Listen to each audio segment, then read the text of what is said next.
오늘 본문은 하나님께서 이스라엘 백성에게 도피성을 정하라고 명령하시는 장면이 기록되어 있습니다. 여호수아 19장에서 가나안 땅을 정복하고 모든 지파에게 땅을 분배하는 과정이 끝났습니다. 이제 모든 것이 마무리된 것처럼 보였습니다. 하지만 하나님께서는 여호수아에게 중요한 사명을 하나 더 주십니다. 바로 그것이 도피성을 정하라는 것입니다. 도피성은 고의가 아닌 실수로 사람을 죽인 자가 피할 수 있는 장소였습니다. 이스라엘 사회에서는 이 피해 보복자라는 개념이 있었는데 누군가 가족을 잃게 되면 그 가문의 대표가 가해자를 찾아 복수하는 것이 이 당연한 사회적 관습이었던 것입니다. 그러나 생명의 하나님께서는 이러한 복수가 무조건적으로 이루어진 것을 막고 억울하게 죽음을 당하지 않도록 도피성을 만들라고 여호수아에게 허락하신 것입니다. 그렇다면 오늘 이 말씀을 읽고 있는 우리에게 도피성은 어떤 의미가 있겠습니까? 우리도 연약함 가운데 실수하고 죄를 지으며 살아갑니다. 우리가 예수 그리스도를 믿음으로 말미암아 이 원죄가 해결돼서 이 하나님과의 관계가 회복되고 하나님의 자녀로서의 삶을 살아가지만 그러나 우리는 연약함에서 오는 이 자범죄를 짓고 살아가게 됩니다. 우리가 지은 죄가 원인이 되어 절망에 빠질 때가 있고요. 때로는 스스로를 정죄하며 주님과 멀어지는 경우도 생깁니다. 그러나 하나님은 우리에게 피할 곳을 마련해 주셨습니다. 바로 그분이 예수 그리스도이십니다. 부지 중에 실수로 사람을 죽이는 일은 생각보다 흔할 수 있습니다. 그 예로 신명기 19장에서는 산에서 나무를 하다가 도끼자루가 빠진 친구를 죽인 사례를 예로 들고 있습니다. 산에서 나무를 하다가 나무자루가 도끼자루가 빠져서 친구를 죽인 것이죠. 그것이 말씀에 기록되어 있다라는 것입니다. 이제 그런 경우 고의가 아니라 실수로 우발적으로 생명을 해한 자는 도피성으로 도망가게 되면 거기서 생명을 부지할 수 있게 되는 것입니다. 우리도 마찬가지 아닌가 하는 생각이 듭니다. 우리도 삶을 살아가면서 실수로 누군가에게 상처를 주고 실수로 잘못된 선택을 하기도 합니다. 그만큼 우리는 언제든지 넘어질 수밖에 없는 연약한 존재다라는 이 사실을 기억해야 한다라는 것이죠. 우리의 연약함으로 말미암아 우리의 실수로 말미암아 때로는 큰 비극을 가져올 수도 있습니다. 우리가 운전할 때 한 번의 잘못된 판단으로 사고가 날 수 있고요. 그로 인해 누군가의 생명을 잃게 할 수도 있습니다. 말 한마디의 실수로 사랑하는 사람과의 관계가 무너질 수도 있습니다. 이처럼 인간의 연약함 때문에 우리는 항상 죄를 짓고 넘어질 수밖에 없는 존재입니다. 성경을 읽다 보면요, 노아 또한 믿음의 사람 노아 또한 홍수 심판 이후에 포도주에 취해 실수를 범했죠.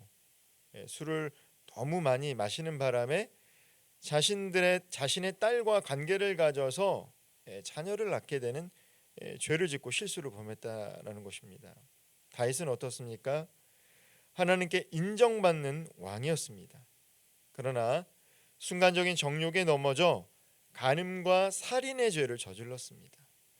특별히 자신이 아끼던 부하를 죽게 만들었다라는 것이죠. 전도서 7장 20절에서는요. 선을 행하고 죄를 범하지 않는 사람이 없다라고 얘기합니다.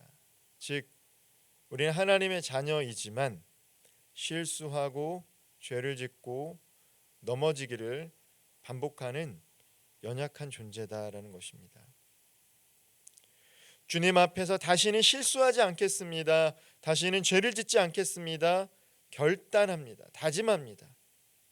그러나 똑같은 실수로 똑같은 죄로 넘어질 수밖에 없는 것이 인간의 연약함이다라는 사실을 우리는 경험하면서 살아가고 있습니다. 똑같은 실수와 똑같은 죄의 문제로 때로는 죄책감에 시달리며 우리의 한계를 바라보며 절망할 때도 있습니다. 왜 나는 변화되지 않는가? 왜 나는 똑같은 삶의 문제 가운데 이렇게 하나님의 마음을 아프게 하는가? 여전히 나는 성장도 성숙도 없구나 라고 느껴질 때가 있죠. 이때 우리가 해야 할 일은 무엇입니까? 죄책감 속에서 스스로를 정죄하는 것이 아닙니다. 우리가 실수하고 우리의 연약함으로 말미암아 죄로 인해 넘어질 때가 있습니다. 그러나 하나님은 우리가 그 죄책감에 시달리며 낙심하거나 절망하는 것을 원하는 것이 아닙니다. 하나님께서 원하시는 것은 무엇입니까? 바로 하나님이 마련하신 도피성 되신 예수님께 달려가는 것 아니겠습니까? 우리는 완벽하지 않다라는 사실을 기억해야 됩니다. 물론 2025년 새해에는 작년보다 더 믿음이 성장하고 성숙해야겠지만 성장과 성숙의 그 과정 속에서 우리는 반드시 넘어질 수밖에 없는 연약한 존재다라는 사실을 하나님 앞에 고백하며 살아가야 합니다. 하나님께서는 연약한 인간을 위하여 도피성을 정해 주셨습니다.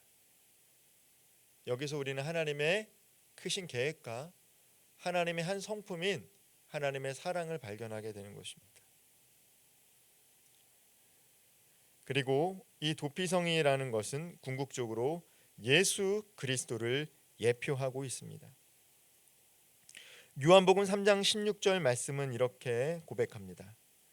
하나님이 세상을 이처럼 사랑하사 독생자를 주셨으니 이는 그를 믿는 자마다 멸망하지 않고 영생을 얻게 하려 하심이라. 우리는 연약함으로 인해 죄를 짓고 정죄받을 수밖에 없는 존재입니다. 그러나 하나님께서는 우리를 구원하시기 위해 도피성 되시는 예수님을 친히 보내주셨습니다. 예수님께 나아가면 우리는 정죄받지 않고 용서받을 수 있다라는 이 사실을 기억하셨으면 좋겠습니다. 하나님은 우리가 완벽한 삶을 살아간다라고 생각하지 않습니다. 온전함을 추구하지만 넘어질 때가 있고 쓰러질 때가 있다라는 이 사실을 알기에 연약한 우리를 위해 친히 도피성 되신 예수 그리스도를 이 땅 가운데 보내주신 것입니다. 이 도피성이라는 이 히브리어 이르미클라트라는 이 단어는요, 받아들이는 곳이라는 뜻을 가지고 있습니다. 즉 도피성이라는 것은 받아들여진다라는 것이죠. 예수님이 어떤 분입니까? 모든 죄인을 받아주시는 분이십니다. 나도 나 자신을 포기하고 싶을 때, 정죄감으로 말미암아 나 자신을 부정하고 싶을 때, 이런 연약한 나, 스스로 자책하는 나를 친히 받아주시는 분이 계시다라는 것은 우리가 삶을 살아가면서 큰 위로를 받게 되는 것이죠. 세상에서 버림받고 죄로 인해 고통받는 영혼들도 예수님께로 나아가면 용서와 회복을 받을 수 있다라는 것입니다. 오늘날에도 우리는 죄와 실수로 인해 정죄받을 위기에 처할 때가 사실 많습니다. 그러나 분명한 것은 우리가 예수님께로 달려가면 예수님은 우리를 친히 받아주신다라는 것입니다.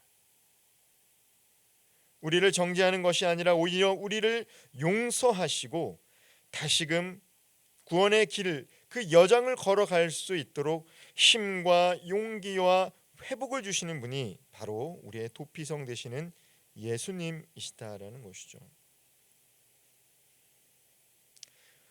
도피성은 가나안 땅의 여러 곳에 골고루 분포되어 있습니다. 구역을 나눠서 여러 곳에 도피성을 뒀습니다. 이는 죄를 지은 사람이 어디에 있든지 가장 가까운 도피성으로 빨리 피할 수 있도록 하기 위함이었습니다. 생명을 구원하기 위해 다시금 온전한 삶을 살아갈 수 있도록 허락하신 하나님의 크신 은혜가 이 도피성 제도에 잘 나타나 있죠. 우리에게도 도피성 되신 예수님은 그리 멀리 계시지 않습니다. 언제든지 우리가 마음만 먹으면 예수님께로 나아갈 수 있습니다. 그러나 우리는 때로 예수님께 나아가지 않고 죄책감과 정죄의식 속에서 스스로를 가둬둘 때가 있지는 않은지요. 예수님께서 말씀하십니다. 수고하고 무거운 짐진 자들아 다 내게로 오라. 내가 너희를 쉬게 하리라. 죄책감과 정죄의식 속에서 삶의 무거운 짐을 지고 살아가는 우리들을 향해 주님께서 친히 오라 말씀하시는 것입니다. 우리의 육신과 우리의 영혼을 받아들이겠다라고 초청하고 계시는 것이죠. 오늘도 예수님은 우리를 초청하고 계십니다. 죄와 실수로 인해 고통받고 계십니까? 내 연약함 때문에 낙심하고 있습니까? 그렇다면 지금 예수님께로 달려가시기를 바랍니다. 예수님 우리의 도피성이 되어셔서 우리를 친히 받아주실 것입니다. 오늘 하루도 우리의 도피성 되신 예수님을 온전히 의지하며 우리의 피난처 되신 하나님의 보호하심 아래 살아가는 모든 성도님들 되시기를 주님의 이름으로 축원드리겠습니다. 기도하겠습니다. 사랑의 하나님, 우리는 연약하여 죄를 짓고 실수하며 살아갑니다. 우리의 실수로 인해 낙심하고 절망할 때가 많습니다. 그러나 우리를 위해 도피성이 되신 예수님을 보내주셔서 감사합니다. 우리가 죄책감과 정죄의식 속에 빠지는 것이 아니라 예수님께로 달려가게 하옵소서. 예수님께 나아가 우리의 모든 죄를 내려놓고 용서와 회복을 경험하게 하옵소서. 오늘도 우리를 받아주시는 도피성 되신 예수님을 더욱 의지하며 살아가게 하옵소서. 예수님의 이름으로 기도하옵나이다. 아멘.